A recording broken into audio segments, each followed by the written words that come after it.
샬롬, 화요일 잘 시작하셨죠? 오늘은 사대교에 대해서 한번 살펴보겠습니다.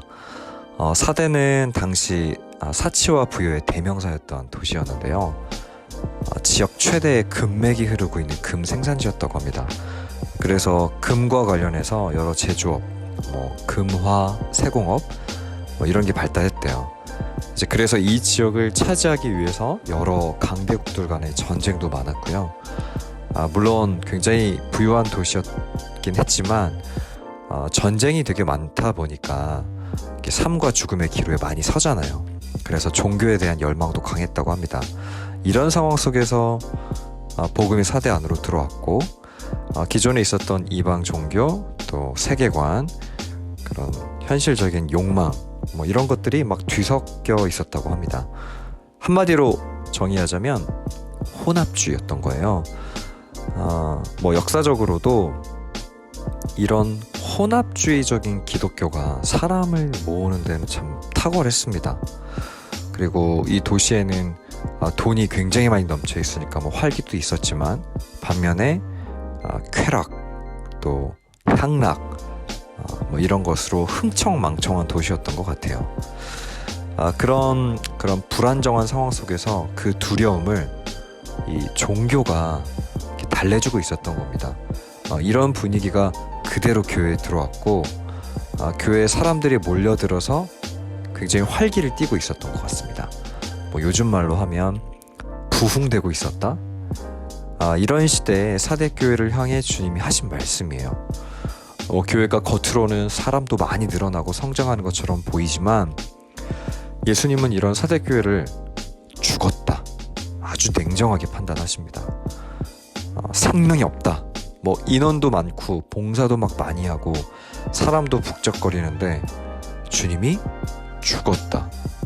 굉장히 이게 무서운 경고죠. 그러면 이 죽었다, 생명이 없는 상태는 어떤 상태일까? 2절에 보면 이렇게 나오죠. 하나님 앞에서 내 행위에 온전한 것을 찾지 못했다. 온전하지 않다.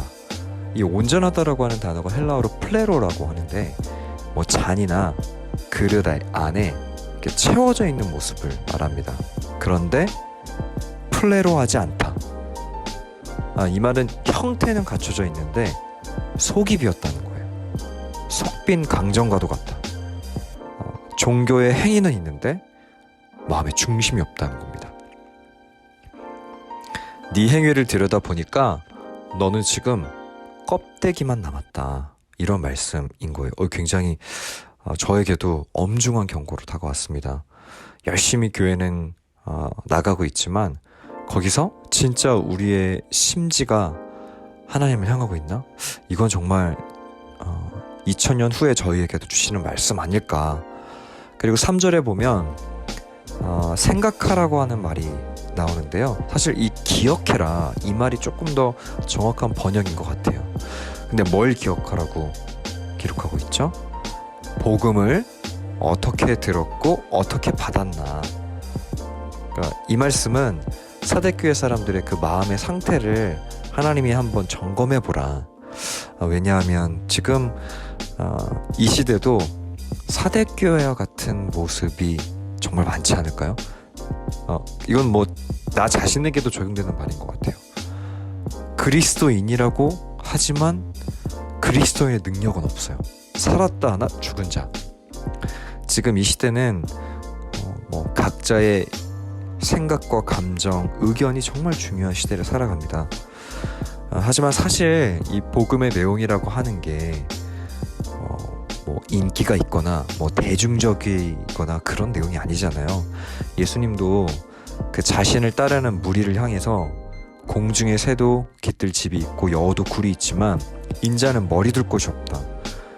오병이어 사건이 일어났을 때 사람들이 막 먹고 12광주리가 남았을 때는 다 따랐지만, 진짜 십자가의 길을 걸어갈 때는 그 군중들이 결국 예수님 다 떠나가는 무리로 살아가지 않습니까? 예수님은 사대교회를 향해서 길이 좁고 험한 길을 가는 그런 제자들이 없는 이 현실을 사대교회를 통해서 저희에게도 직면하게 하십니다. 점검해 보라는 거예요. 진짜 무슨 동기로 그리스도인으로 살아가고 있는지, 이 땅에서 잘 먹고 잘 사는 게 이게 진짜 네가 복음을 이해한 방식이냐, 이렇게 물어보시는 겁니다. 물론 우리의 필요를 위해서도 기도해야 합니다. 하지만 이런 기도는 본질적인 기도라기보다는 사실 주변적인 기도죠. 신앙의 중심 문제에 붙어있는 잔가지들입니다. 사실 신앙의 진짜 중심 과제는 저는 사절이라는 생각이 들어요. 그러나 사대에 그 옷을 더럽히지 아니한 자 몇 명이 내게 있어 흰 옷을 입고 나와 함께 다니리니 그들은 합당한 자인 연고라. 제가 예전에 청년사역을 정말 잘하는 목사님께, 청년사역 선배님 목사님께 여쭤봤어요.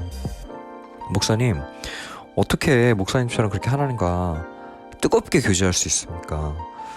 죽지 않고 살아있을 수 있습니까? 저도 좀 살아있고 싶습니다. 저도 하나님과 동행하면서 살아계신 하나님 경험하고 싶어요 라고, 이렇게 어떻게 하세요 목사님? 이렇게 한번 이렇게 여쭤보니까요, 답변을 하지 않으시고 이렇게 자리로 가셔서 뭘 막 찾으시는 거예요. 그리고 큐티책 한 권을 가져오시더라고요. 그리고 자신이 묵상한 그 큐티책을 이렇게 막 보여주시더라고요. 막 보니까 안에 메모로 막 빼곡하게 적혀 있고요. 그리고 하도 많이 보셔가지고, 사실 그게 뭐 큐티책이 한 2달짜리 큐티책이었는데도 막 너덜너덜해져 있더라고요. 그러면서 이렇게 말씀하시는 거예요. 목사님, 이게 제가 살아갈 수 있는 힘입니다. 살아있기 위해서 말씀 앞에 선다는 거예요. 그러면서 마지막 이 한마디를 저한테 해주시더라고요. 본질을 추구하지 않으면 겉모습만 화려해집니다, 목사님. 이 이야기가 하나님 저에게 해주시는 말씀 같았어요. 돌아와서도 제 가슴에 자꾸 맴도는 겁니다.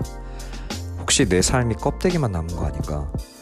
말씀 묵상이라는 행위는 남아있지만 나는 정말 그 안에 살아계신 하나님을 대면하고 있는가? 기도라는 행위는 남아있지만 정말 나는 주님과 교제하고 있는가? 오늘 이 사대교회는 저와 여러분에게, 또 이 청년들에게, 한국교회에게 주시는 메시지인 것 같습니다. 다시 한번 각성하고 이 선명한 복음, 이 본질을 추구하는 이 부르심 앞에 서야 되지 않을까요? 저도 기도합니다. 모두가 그렇다고 해도 하나님 말씀 기준에서 아니라면 아니요라고 말할 수 있는 그런 용기가 있었으면 좋겠어요. 웰빙의 복음이 아니라 십자가의 복음이 우리에겐 필요합니다. 십자가에서 죽으신 예수님을 설명할 수 있어야 하는 것. 우리 안에 있는 진짜 이 열심의 속내, 동기의 점검을 하는 오늘 하루 되셨으면 좋겠습니다. 살아계신 하나님 아버지, 본질을 추구하지 않으면 겉모습만 화려해집니다. 살았다 하나 실상은 죽은 사대교회처럼 우리가 다시 한번 복음의 본질을 회복해서 죽어있는 자가 아니라 진짜 주님 앞에서 살아있는 자로 오늘 하루 살아가게 하여 주시옵소서. 살아계신 우리 구주 예수 그리스도 이름으로 기도합니다. 아멘.